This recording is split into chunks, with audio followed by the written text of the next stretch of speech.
Okay, perfect. All right. I think it's 1 minute past 11. Mm-hmm. We might start now. Hi, everyone. Thank you very much for joining us today. It's fantastic. We have already 17 participants. I would like to acknowledge the traditional custodians of the land on which we meet today, the Whadjuk Noongar people. I would like to pay my respect to their elders past and present. It's a pleasure today to have Dr. Anu Besson. Anu is a Finnish-Australian urban designer and architect, researcher with a PhD in environmental aesthetics or philosophy of sensory perception of urban and natural environments. She lives in Perth but works remotely for a Finnish university. Currently, she conducts qualitative research on how people conceive and construct their sense of homeliness. Previously, she has researched architecture heritage and urban planning and in situ experiences of indoor and outdoor environments. So, the title for her talk today is on Nordic happiness, Finnish urban planning principles that support mental well-being. Welcome, Anu, and we are looking forward to hearing your talk. Thank you, Parisa. So I'll start sharing now, and I hope that things work. There we go. Okay. I'll also Perfect. need to see what's happening here in the video. So am I, just a quick check that are you only seeing my PowerPoint and not the other stuff on my screen because I have Only the video application PowerPoint. on? Okay, excellent, thanks. Yes, thank you. So thank you for this opportunity to talk today. And I have entitled my speak as mental, emotional well-being and urban environment. So it's a bit broad, but I hope that I can capture some interesting principles and themes today.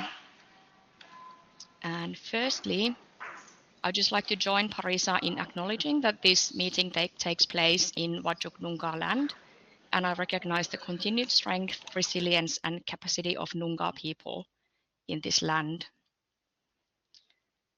So, hopping on to introduction, just to quickly give a bit of a recap on who I am. So why it's me who's giving this speech today and not somebody else.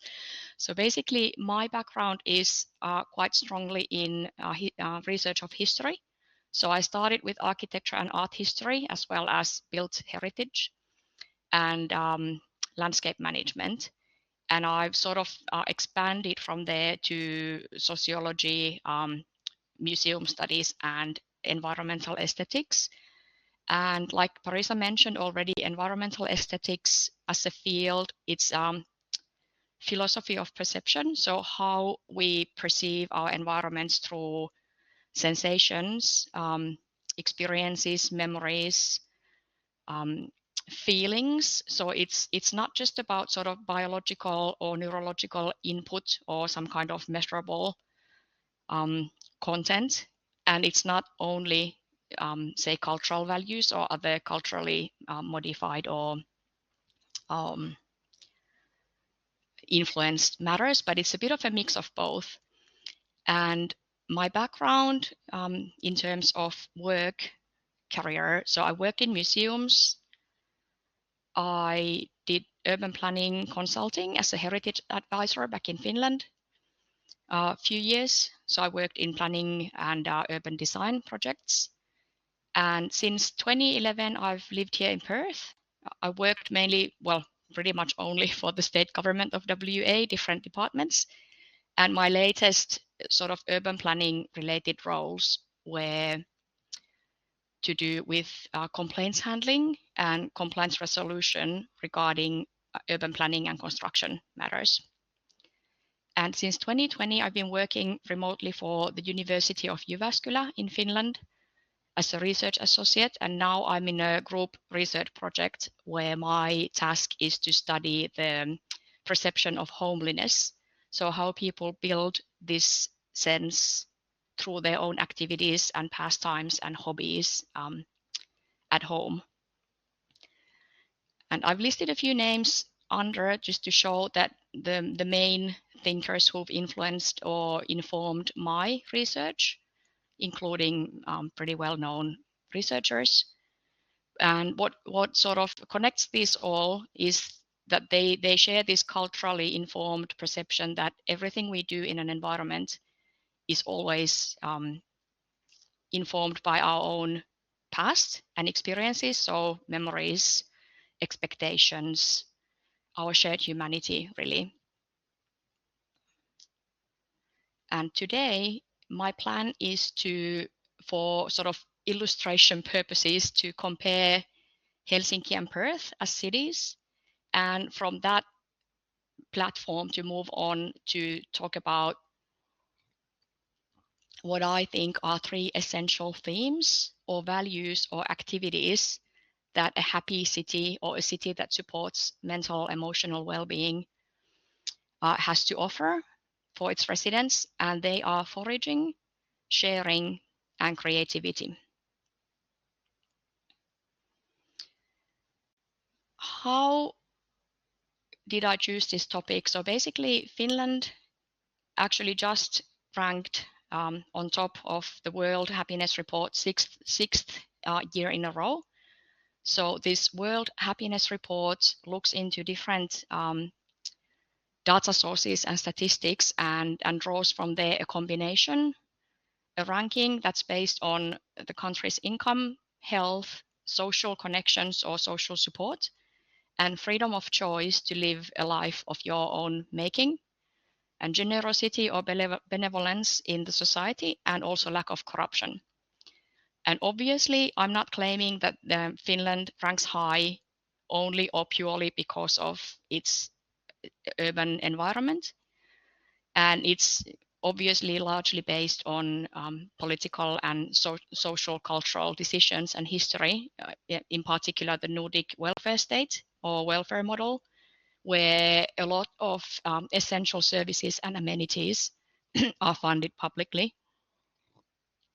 And also I just added a bit of a disclaimer that Finland also obviously has a range of issues, so it's not a paradise or a utopia.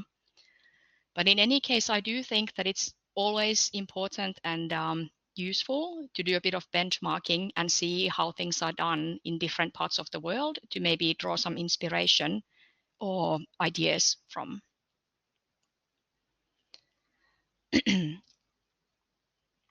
So first, if we compare Helsinki and Perth, obviously they are not 100% similar, but there are enough similarities, I feel, that they can be compared.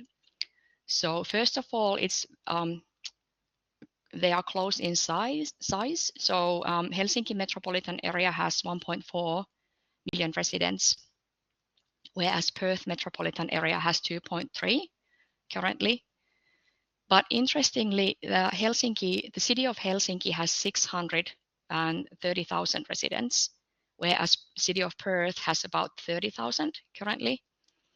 And next, I'm going to move into some maps. So those maps show a land that roughly covers 100,000 residents for Helsinki and about 23,000 residents in Perth. And Helsinki is planning to add about 80,000 more residents in this particular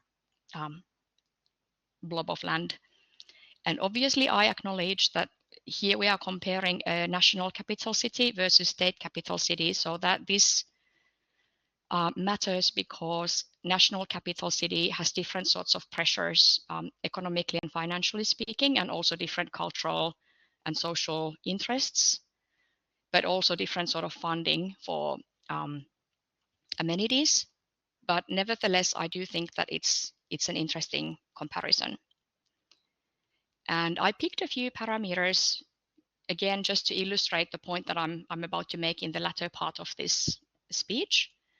And I'm comparing green areas or parks, public playgrounds, libraries, museums, and public art. That in this talk is sculptures only because Google Maps is not able to pinpoint, for example, murals. And I'd also like to say that this talk is maybe a bit different from other architecture or urban planning talks because I'm not focusing on specific projects. So I'm not going to introduce specific projects. So I'm talking more on a high level and more about values and what values are these decisions based on. So first up, here we have, I don't know if you can see my arrow, but I'll try to sort of pinpoint. So there's on the left. Yes, we can see it. Oh, good. So on the left is Helsinki, and on the right it's Perth. And first, if we look at greenery, we can pretty quickly see that in Perth, there's a few larger green areas at the fringes or edges of the CBD, whereas in Helsinki, similarly, there are larger green spaces at the edges, but also there's quite a few small little green pockets everywhere, really. So in Helsinki, the greenery is more scattered or more dispersed and potentially more accessible because it's nearly in every block. And this comparison is going to be pretty quick because, like I said, it's just to illustrate my later points. Public playgrounds. So here we again have Helsinki on the left and Perth on the right. Perth, there are quite a few very nice playgrounds actually because I'm a mother of a 4-year-old, so I pay attention to these things because I've visited all of them. But when we look into the map of Helsinki, we can see that again there's quite a few. So basically, there's about 3 times as many public playgrounds in the same similar type of area in Helsinki compared to Perth. And also, as a side note, it's very common in Finnish apartment building complexes that there's a playground, a shared playground in the courtyard.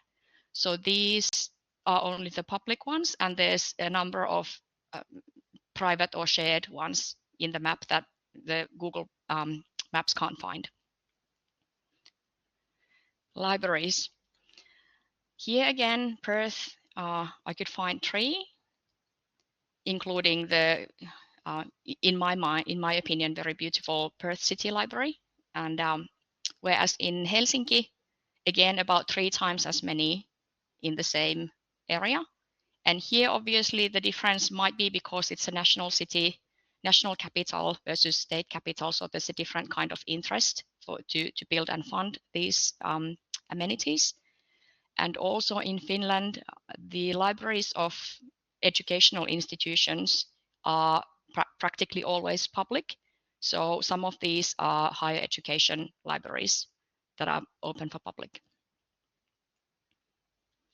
Museums. Similar story to libraries. So basically there's, I think, 5 in Perth area, whereas again, approximately 3 times as many in Helsinki, and very likely again influenced by the fact that it's a national capital. But anyhow, shows the interest and appreciation towards these cultural amenities in Finland.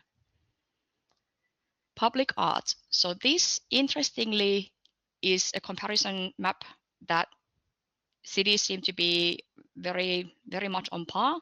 So Perth has as many public sculptures roughly as Helsinki, although Perth public art is very densely concentrated along this one particular strip, whereas in Helsinki it's a bit more widely scattered again.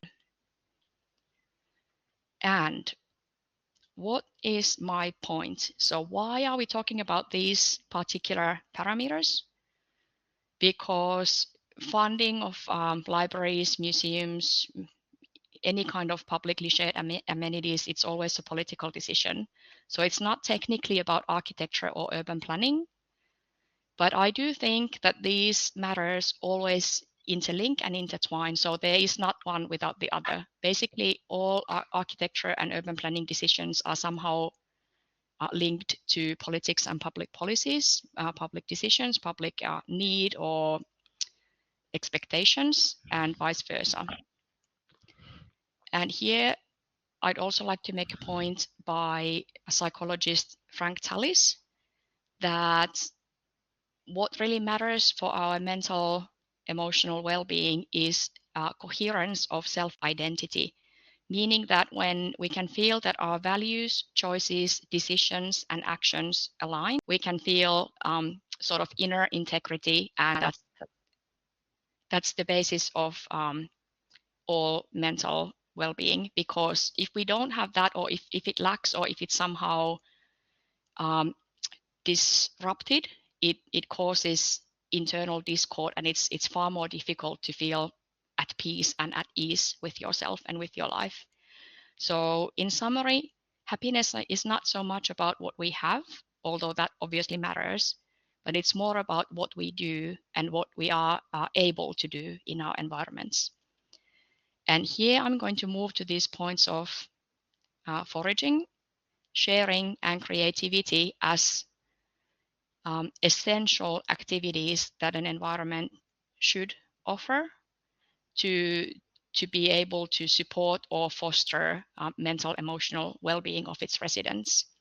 And all these points, or all these activities or behaviors, link to the World Happiness Report's parameters of health, social connections, freedom of choice, and generosity, although they are not mentioned or named or labeled in that particular report. So it's more like making connections elsewhere, or drawing all this information together from elsewhere sources. And before I hop into this second part, I feel I need to give a bit of a high-level overview on how large-scale construction projects work in Finland. So there is a bit of a difference compared to Australia. Obviously, every project is different, so I can't say that this is how it's going to work for everything, or it's not like a hard and fast rule. But overall, or in a very generalized manner, it can be described that very often when we talk about either public buildings or large-scale construction, for example, a new residential area, the process works in a way that there's a public tender competition, meaning that the land is not simply sold, but there's a competition for developers to prove that they are worthy to buy or lease the land. So it's not always sold, it might also be only leased for a period of time. And basically, developers have to put together public tenders to show that what are they planning to achieve with this land. And it's assessed by a panel of specialists. And sometimes, and actually quite often, it's also put for a public vote. So people, residents of the area and nearby areas can vote for their favorites. And often these projects are quite centrally led. So there's heavy involvement from regional and municipal authorities and agencies who have authority to make decisions in planning matters. And the conditions usually included in these tender processes or these competitions are accessibility, meaning that the new area has to be accessible by public transport or walking from any other nearby place of interest or place of service. And basically, it has to be diverse in a way that it caters for different groups of people and population, and also offers different types of services and amenities. Second condition, practically always, is accessibility to urban forests. So urban forest is a concept where sort of semi-untouched woodland needs to be close to this new residential area. It can also be called neighborhood forest. So Finnish parks are not always cared for in the same way that, for example, Australian parks are, but they might be sort of left to their own devices and it becomes an urban forest. So it's semi-untouched, but it's meant for everyone to enjoy as a green space. And also third condition very often is public art or landmarks. So what are the developers going to do to make this new area to stand out somehow and to personalize it in a way through art? And this process is comparable or parallel to master plan communities in Australia. But normally this Finnish system focuses on high and mid density. So it's quite unusual to have low density developments taking place. Obviously in rural and semi-rural areas that does happen, but within the urban fabric, it's, I could say practically always, it's at least mid density.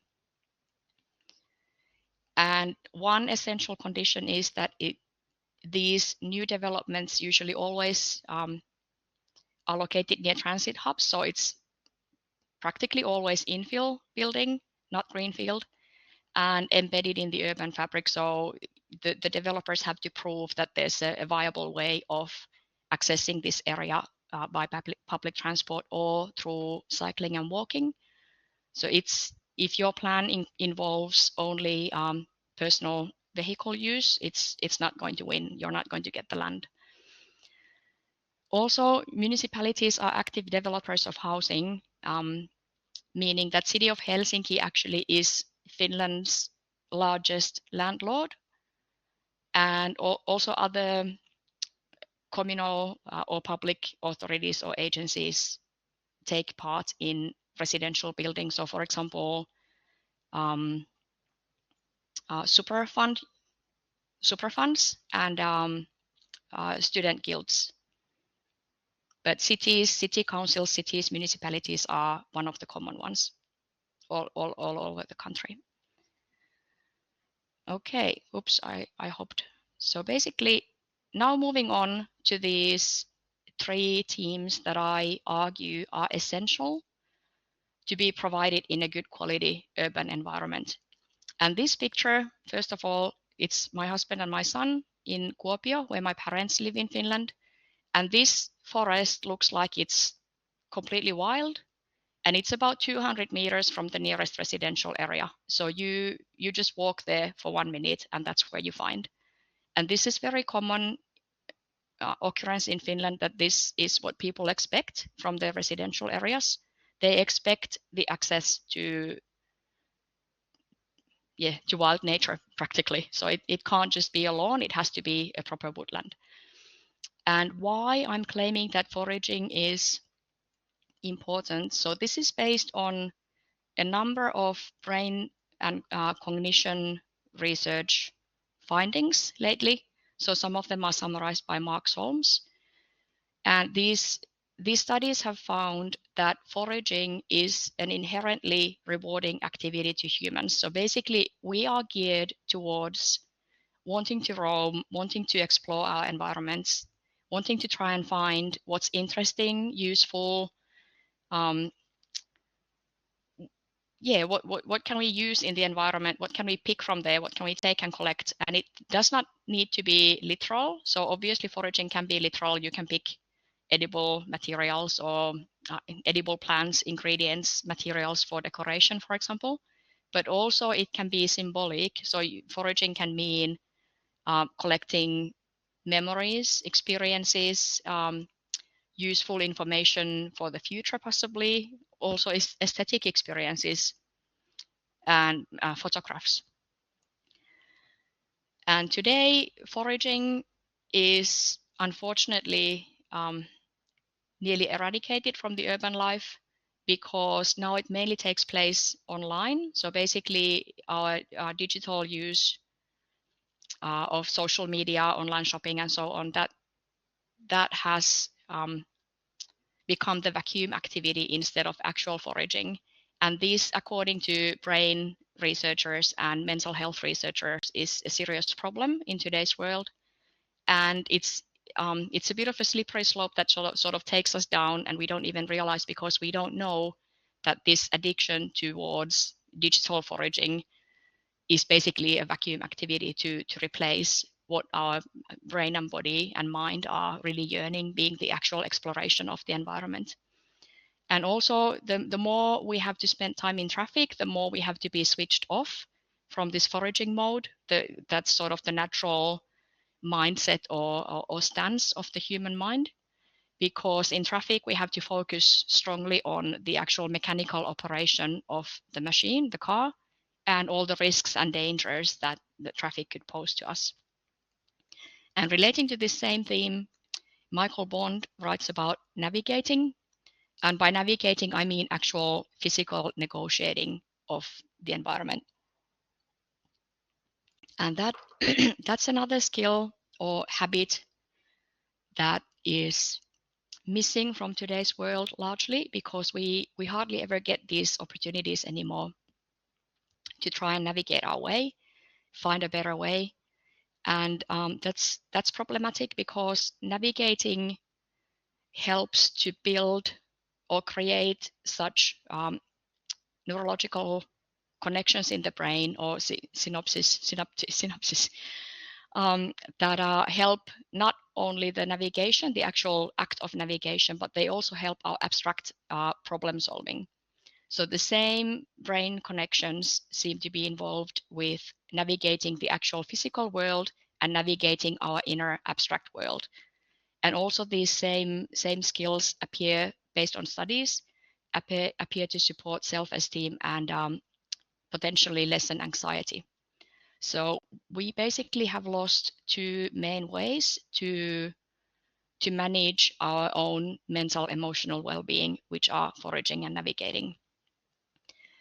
And in Finland, a couple of sort of cultural, social behaviors or values support both of these, foraging and navigating. So firstly, in whole of Scandinavia, there's a legal concept called everyone's right, meaning that anybody has the right to roam in any forest, whether it's public or private, and gather edible plants.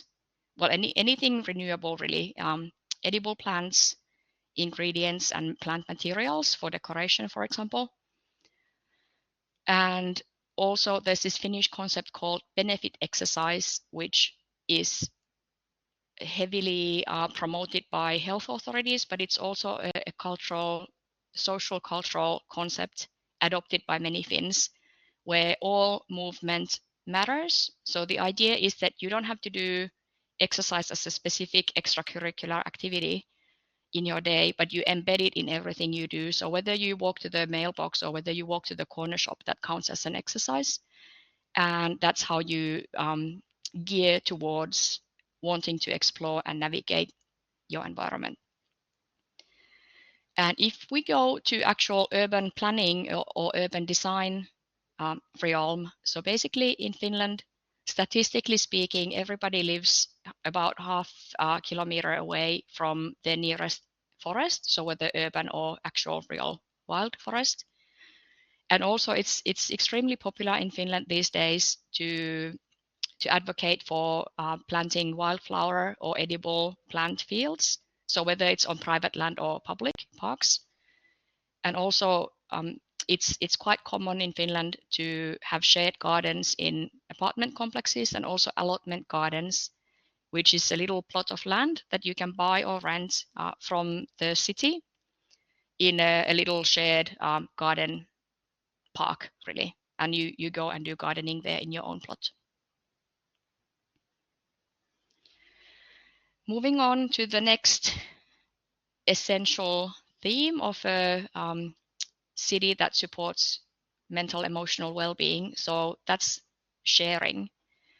And although it seems that for the past 40 years we've been told by politicians and by the business world that competition is the highest good and everybody should always aim to have the upper hand, psychologically speaking, collaboration is something that humans highly value and need, and including altruism and sharing.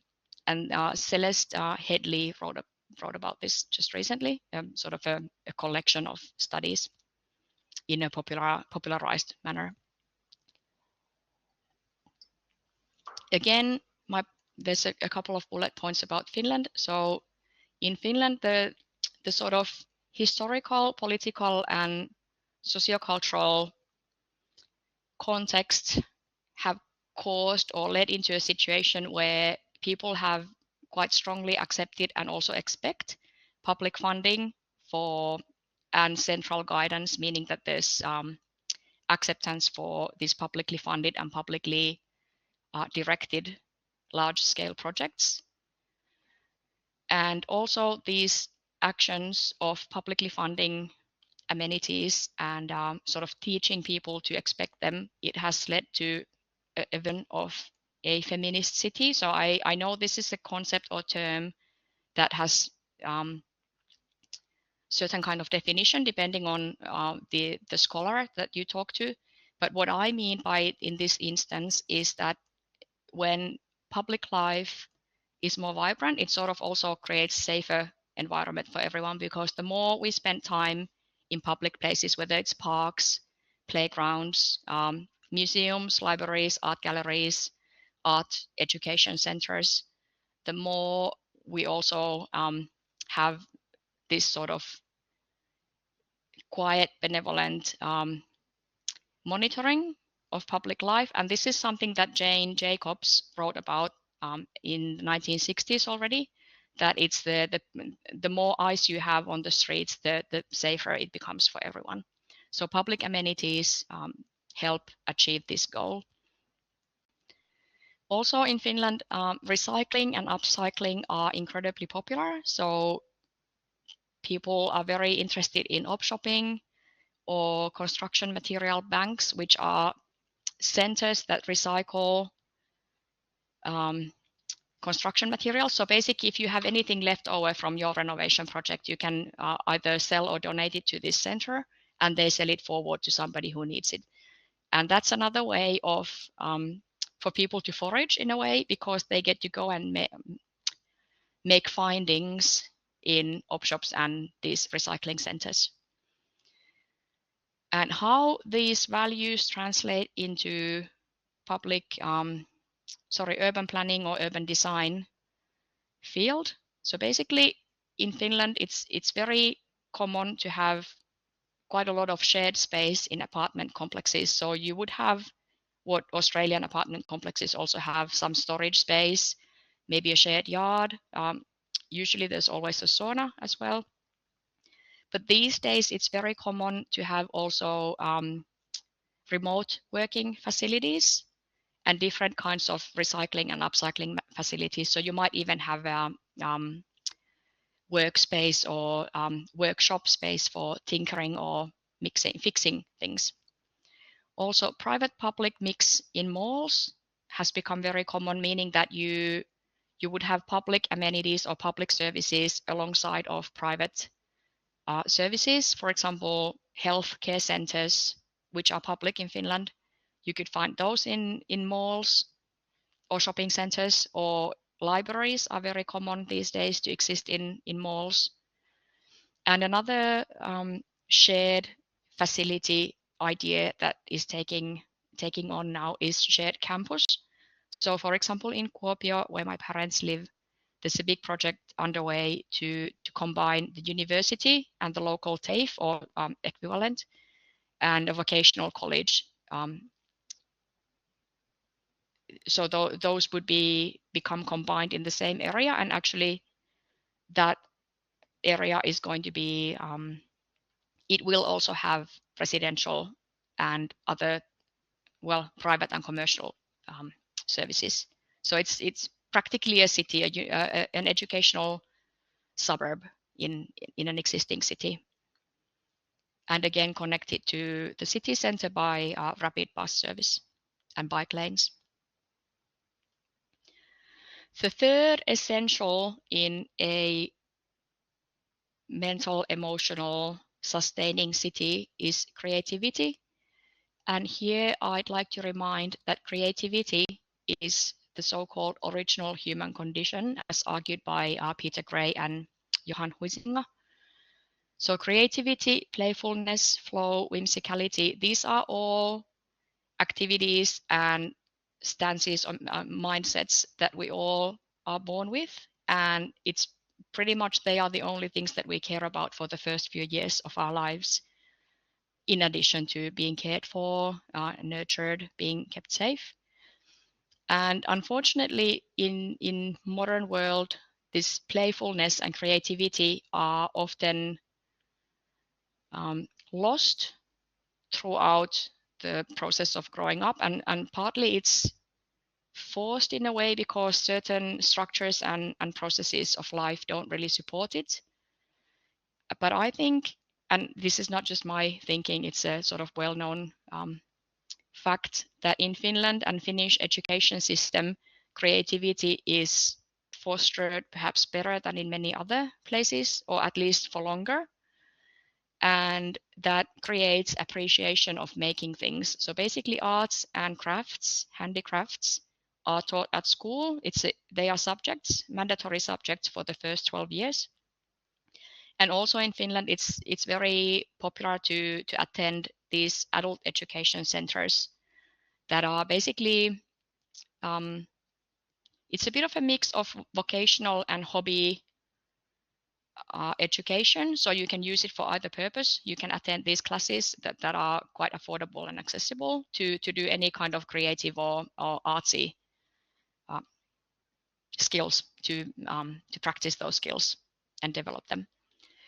And this has led, or partly I could argue that this type of social structure or cultural set of values has led into a situation where public art is quite valued and appreciated. So for example, as a comparison, in the collections of City of Helsinki, there's 480 pieces of public art in indoor and outdoor spots, locations, whereas there's about 200 in the collections of City of Perth.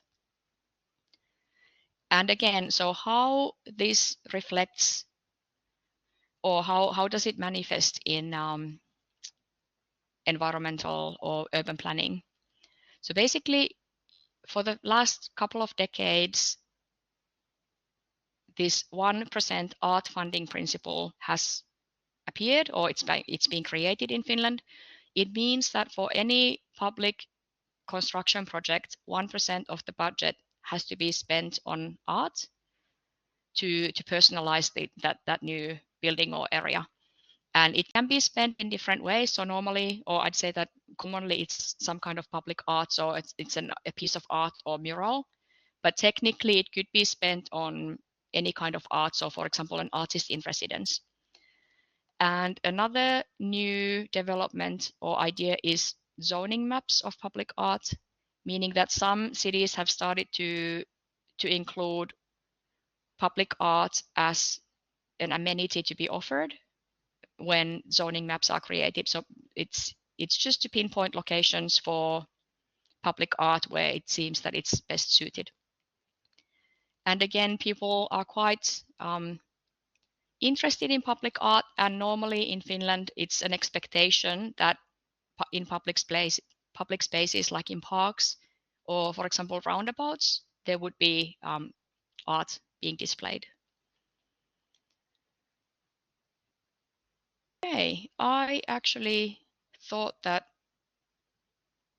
all my this monologue would take a bit longer, but I think that I've reached the end, and now we can take questions if anybody has questions or opinions or comments. So I'm happy to clarify or give more information or answer any questions as required. Thank you very much, Anu. That was great. Thank you for the insight and all this interesting comparison. Let's take the questions, and then I'll also have a small question for you. Is there any questions for Anu? Feel free to type or just turn on your mic. And Natalie?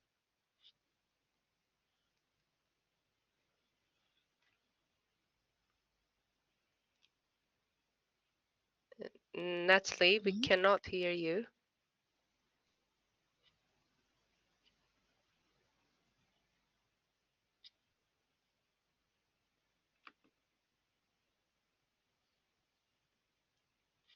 Would you like to type?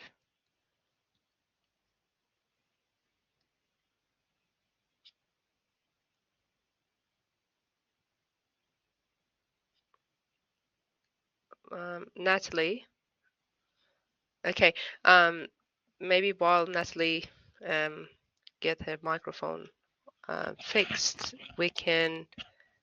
Oh, yeah. Go ahead, please. I think we should be able to hear you now. Sorry, I might not be able to talk that long, but thank you so much for the presentation. It was very insightful.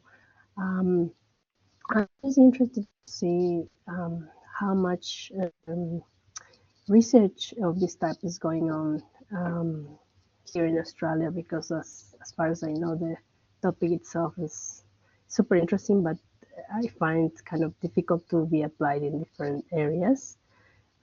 So yeah, I'm just curious to learn how can these topics be applied in the urban context or policy making. Yeah, that's it. Thank you. Thanks for the question. So firstly, I have to say that I haven't encountered much research in this particular field that I was now talking about, sort of combining the brain or cognition research and well-being research and environmental or urban planning research. So I haven't really encountered much of that in Australia. And it seems that research related to urban planning or urban design is often quite statistically based. So it's more about measuring things. So there's this field called environmental psychology, where different kinds of environmental impacts on people and people's health are measured. So it seems to me that that is more of the area where research happens regarding um, urban planning in Australia. So it's more based on statistics, measured effects, and also proving things through numerical data. So we all know that, for example, excessive private vehicle traffic is often detrimental. So these sort of matters are often researched based on numerical values. And what I'm doing is a bit of a deviation from this statistics based idea. Like I mentioned earlier, my field is environmental aesthetics, which deals with sort of more humanistic and cultural understanding of environments and experiencing environments. And a lot of thinkers do write about environmental aesthetic matters. So for example, Arnold Berliand, that I named at my very first slide, and also Jane Jacobs, although she wrote in the 60s, Young Gale, everybody knows him. So it seems that there's a bit of a gap between what urban designers and urban planners are able to access and what is happening elsewhere. So basically all this research that I'm talking about happens in the field of philosophy. And it's not always something that when you do your technical work, when you're in the everyday grind of producing something new, it's not the source of information that you go to. And that I think is a problem. And I'm personally trying to bridge that gap through my own research, but I'm not that well known yet that I can just say that, oh, read all my research, there's all the answers there. But the thing, yes, it is very hard to find in Australia, within Australian context, because it does not exist in large scale, unfortunately. So there was a question about density in Helsinki, but I'm not sure what the question is about. Yeah, would you make a comment on Helsinki's urban density from Min? The question from Min. Okay, so basically, what what exactly would you like to know? So it is quite a bit higher than density of Perth. Min, could you please clarify? Is this what you asked? Impact of urban density. Okay, well, impact on the city. Well, truthfully, I don't quite understand why the city of Perth area is so low in density, because Helsinki has well, basically over 600,000 people in the same area where city of Perth has 30,000 people. And city of Helsinki is not even close to being the densest in European cities or even Nordic cities. So I think it's actually the most sort of scarcely populated. And I think it all boils down to this different type of cultural expectation of what we want from our residential areas. So in Helsinki and in Finland in general, like I mentioned, sharing and public amenities are the norm. So basically everybody is used to this idea of sharing, that you can't have a big space for yourself. You share, you try and collaborate in everything.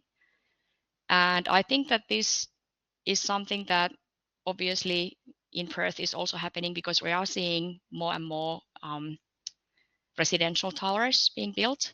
So density will go up in Perth CBD area as well. It's already happening.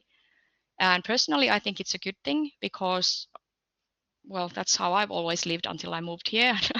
I, I can't see where's the problem.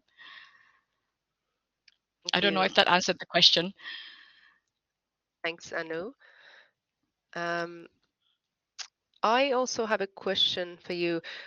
You made lots of comparisons between the two contexts, and I understand that your area of research and expertise is environmental aesthetics. However, would you be able to make a comparison between the public transportation systems between Perth and Helsinki as an important factor that actually forms the urban environment? And of course, it also relates to urban density. Do you think there are lessons that we can learn from Helsinki? Well, yes, for sure. So transport planning is not really my area, but obviously it's how these things are thought in Perth and in Helsinki are very different. They are basically from different worlds because the aim in Helsinki and in Finland, larger cities in general, is to create environment where you don't need to have a car, and actually it's discouraged heavily. So basically in residential buildings these days you don't necessarily have a parking spot at all. So it's not impossible, but it's difficult to own a car. And that the reason for that is that it's not needed because you can always catch a bus, a tram, light rail, um, any kind of train, really. And Helsinki, I think, is aiming for towards this shared vehicle ownership or some kind of shared vehicle platform in any case. So they are aiming towards a city where walking, cycling, and public transport are pretty much the only transport modes that you could possibly need because there's just no need for a car because you can access everything easily with these other modes. And that relates to the fact that, like I mentioned when I showed the comparison maps, that many of these public amenities are scattered around the city.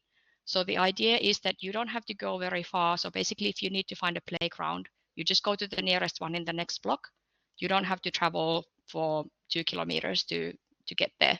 And that currently is the situation in Perth, that there are some wonderful amenities that I personally really think are great. So for example, Wellington Park development, I think that it's amazing, but it's sort of a centralized, large scale one thing instead of several smaller local, hyperlocal amenities. Correct, yes. Thank you. Is there any other questions?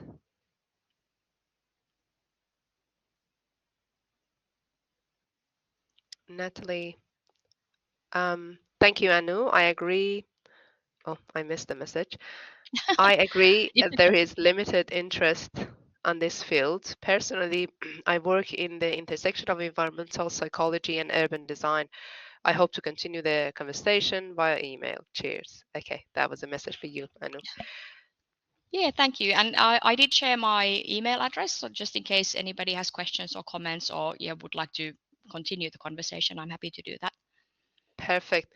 Thank you very much, Anu. It was very informative. I personally enjoyed. Thanks for your Thank you. time, and thanks everyone for joining us today. The recording for the ArchiTalk will be available on our website. It's architalk.org. You would be able to find the previous talks recordings as well. So feel free to enjoy re-watching the talks as you wish. And there are some thank you messages for you, Anu, on the chat box. Thanks, everyone. See you next time. Excellent. Thank you so much for your interest. Thank you. No worries.